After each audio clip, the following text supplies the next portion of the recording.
All right, it's story time here on darklegacyfans.com.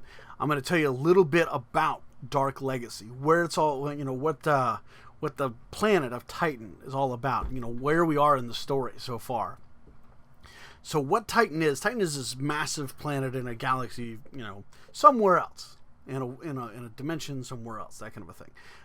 But Titan itself, if you can imagine, it's probably several times larger than the planet Jupiter. I would say between 5 and 10 times the size of Jupiter. It is a massive planet. And unlike other movies where they only have one type of one type of elemental source to it, this one has a ton of them. It's got wastelands, it's got swamplands, it's got ice, it's got rainforest, that kind of thing. So there's a lot of environments, a lot of habitats on Titan.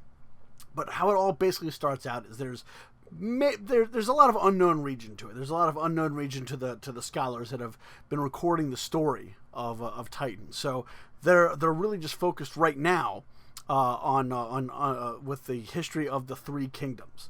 Now King Ulid, he rules the three kingdoms. He's like, yeah, okay, cool, everything's going great.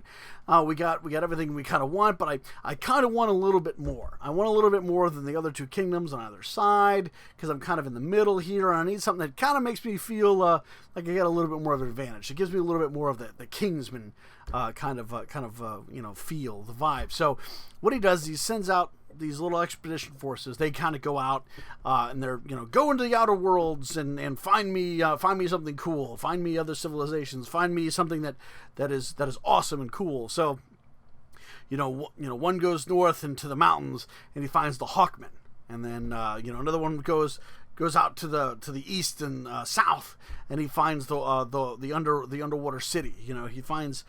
They find these really extravagant new kind of technologies and things. So they're like, oh yeah, this is great. So the king's like, yes, awesome, we have more prosperity now, we're better than the other two kingdoms, I'm really showing that I'm a great king, everything's going really great.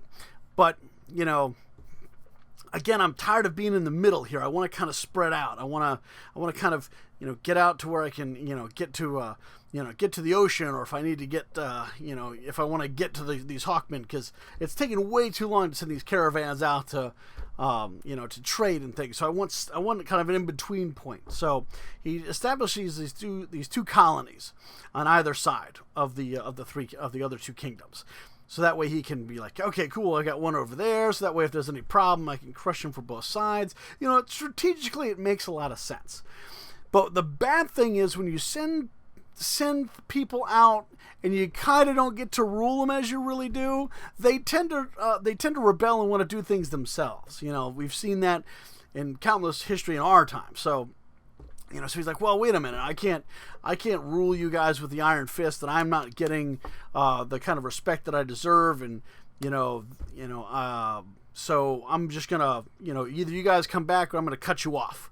He's basically trying to force them to come back to his kingdom and live by his rules. And they're like, whoa, we can figure this out on our own. We can do this on our own.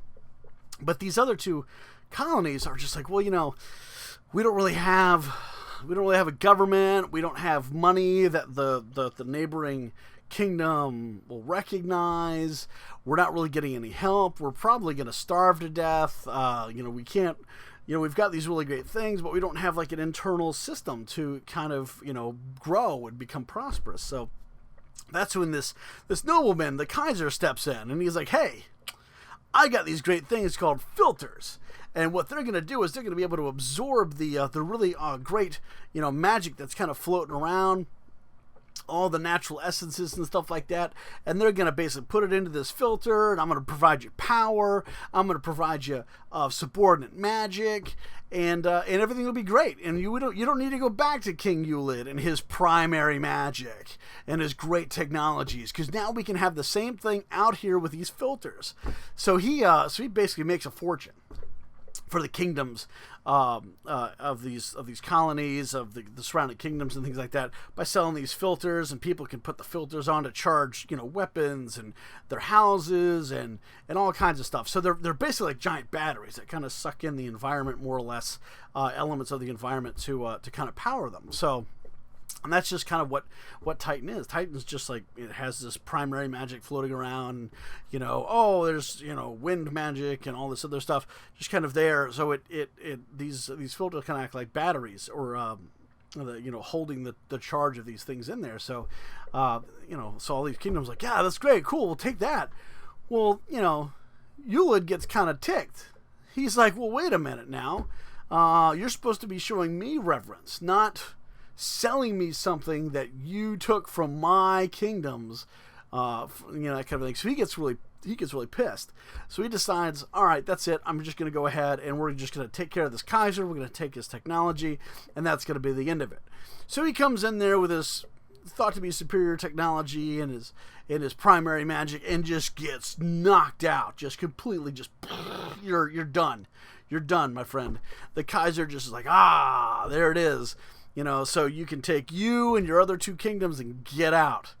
We're doing things my way now.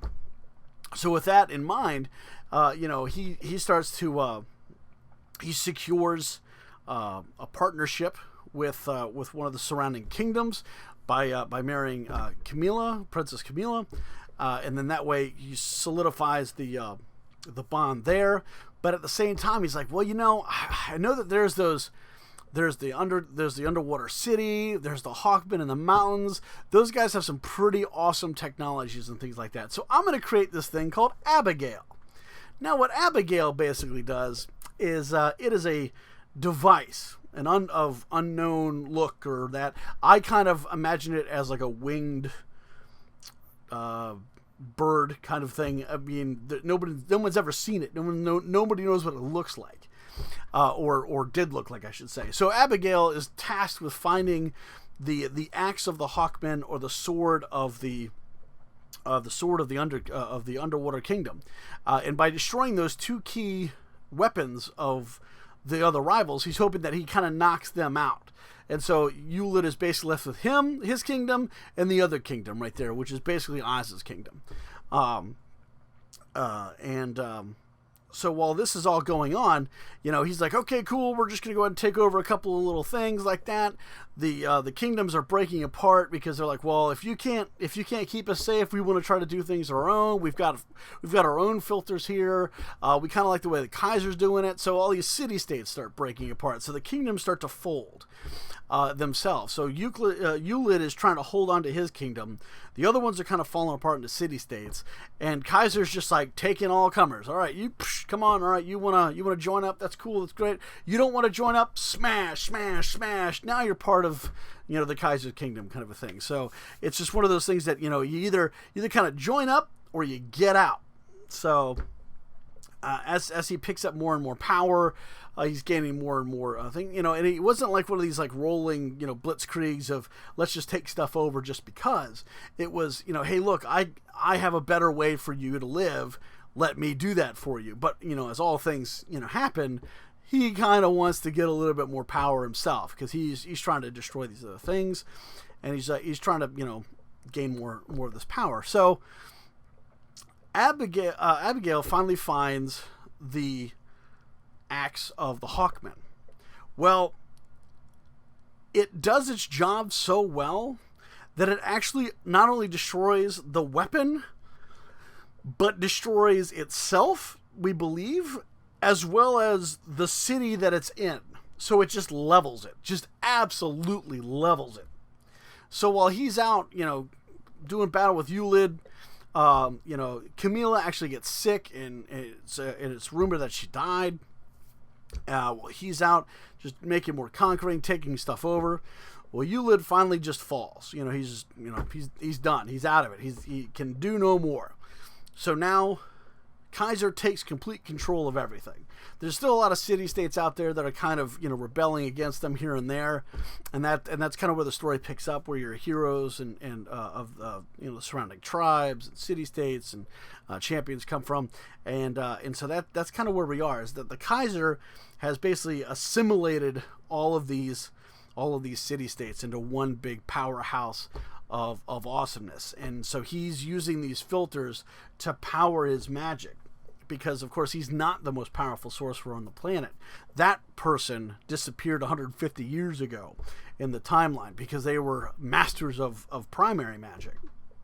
So, and we'll get into the primary and subordinate magic later, but so that's kind of where we sit now. So you are designing heroes, or not designing. You are creating the heroes of these people, these city states that are coming out either in support of the Kaiser's policy of technological superiority and power, or you're coming out against him because you and your people want to live the way that you want to live. You don't want to be ruled under the iron fist of, say, like an empire, so to speak. You'd rather be your own independent country. So that's kind of where it sits. So that's your story time for today of the storyline of Titan. So we'll hopefully have some more really great story times like this, where I'll bring you a little bit more information. If there's anything you want to see or know more about the world of Titan, the world and history of Titan, put it down in the comments right here. And as always, make sure to hit the subscribe button. We'll be showing you more and more of the world of Titan and the world of Dark Legacy. So make sure to go to www.darklegacyfans.com. Post in the forums, read up on the really great articles, follow us on Twitter at Dark Legacy Fans, and make sure to come out to the events. Speak to the Kaiser himself, the creator of the game, Brian Tillman. It's always great to kind of pick his brain about why he did certain things. So we'll be going over more of that later. So thanks a lot for watching, and have a great day.